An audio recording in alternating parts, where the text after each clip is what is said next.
Hello and welcome to Gendering Geopolitics, my short series where I have quick 10-minute conversations with women who are doing incredible work around the world.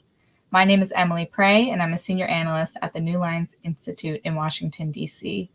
And today I have the pleasure of speaking with Gissou Nia, a human rights lawyer, on the protests in Iran sparked by the death of a young Kurdish Iranian woman named Mahsa Amini. Thank you so much for joining me, Gissou. Thank you for having me. So over the last century, there have been multiple revolutions in Iran. 2022 is not the first time that Iranians and Iranian women in particular have said that enough is enough. Is it possible to understand this revolution without understanding the historical context and women's involvements in the waves of protests over the last 100 years? Yeah, so a lot of people are surprised to know that the women's rights movement in Iran was actually born during Iran's constitutional revolution, which was at the turn of the last century. And so that's really when, this sort of movement was born. At the time, there were women that were criticizing practices of veiling and polygamy and divorce by repudiation. But at the time, they were really focused on education for girls and those kinds of rights. So there is a long, storied history of women's activism in the country. And what I think is quite depressing is that so much of those advancements for women that were hard won were repealed basically at the time of the 1979 revolution, which initially was a movement by all sorts of different political groups to oppose monarchy, including leftist groups and others, but eventually became Islamist in character. And unfortunately, a lot of these hard-won rights were repealed. And so as a lawyer, you're very much aware of how important legal systems are and the law are to advancing women's rights. And, I'm thinking about the 1967 Family Protection Law, which, as you mentioned, was one of the advances that was repealed in 1979. How can the legal system be used for women's rights, both nationally and internationally? Well, I would say it's pretty much hard to come by in any sort of domestic sense in Iran at this point because, for example, if I was in Iran, my testimony in a courtroom would be worth half that of a man.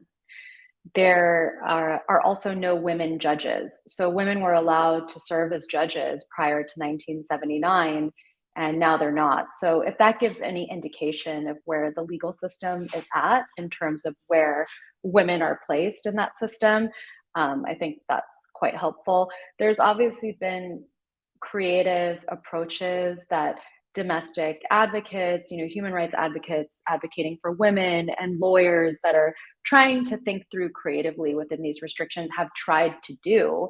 But ultimately, women do not have the same rights as men under the laws in Iran. And Iran's Islamic Penal Code and other regulations explicitly discriminate against women. So that gender discrimination is written into the law. And I feel this is a distinction that's really important because while there are systems that enforce misogyny and patriarchy all over the world, typically those misogynistic and patriarchal practices are something that is societal or cultural, and it isn't necessarily enforced in the law, enshrined in the laws of the state to this degree. Of course, a lot of countries aren't perfect, but this is very extreme. I do not have the same, as a woman in Iran, I would not have the same rights to divorce, marriage, inheritance, custody. I could be stoned for adultery. I would get very harsh punishments for so-called morality crimes. And of course, I'd be required to wear mandatory hijabs, so a head covering and loose clothing. So I think there is no domestic path, and we should be really clear about that. But there are ways of seeking accountability, I think, internationally through multilateral institutions. And also, aside from just the legal side, the advocates who are in the country who are really demanding change. I mean, the change really it's going to be through them, and it's going to be through their activism that we see a pushback on the state's gender discrimination. Absolutely. And it's so important to listen to the voices of the women in Iran and the people who are having their lived experiences in the country and fighting for their rights. And so as the protests continue, more and more protesters are being detained. It's in the thousands now. As a human rights lawyer, what is your response to the first death sentence that was issued and to the fact that the majority of Iran's parliament supported a letter to the judiciary calling for harsh punishments for the protesters, which could include the death penalty? Yeah, so as of now, there are more than 16,000 individuals who've been arrested in connection to these protests. Those individuals are all at risk for custodial torture, long draconian sentences, and possibly even execution for what really amounts to their exercise of their freedom of expression, assembly, and association, which are all rights that the Islamic Republic of Iran is internationally bound to respect because they are a signatory of the ICCPR. And so yeah, I mean, all these people are at risk in terms of the execution sentences. The Islamic Republic, it has been the leading global executioner per capita for years. The death penalty is given for crimes that are in contravention of international law. Under international law, a state can use the death penalty, but it would have to be after a fair trial. It would have to be for the most serious crimes. In Iran, that penalty can be given for very vague and arbitrary offenses, such as quote unquote warring against God, enmity against God, can be given for blasphemy, it can be given for very vaguely worded things that are often usually weaponized against actual or perceived dissidents to the regime.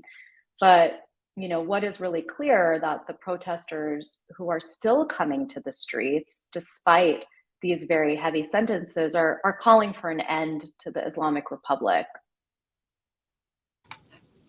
And so, looking at how the West and how other countries can support Iran, what can countries around the world do to advance a feminist foreign policy on Iran?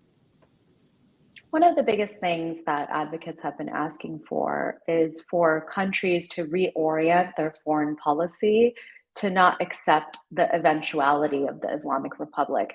The protesters in the streets are calling for an end to the Islamic Republic, and so it's very prudent and necessary, in our view, for states to reorient their foreign policy to prioritize Iran's people. We saw that President Macron of France took a very different tack than he was taking, just a month ago or 2 months ago when he was shaking the hand of President Ibrahim Raisi of Iran.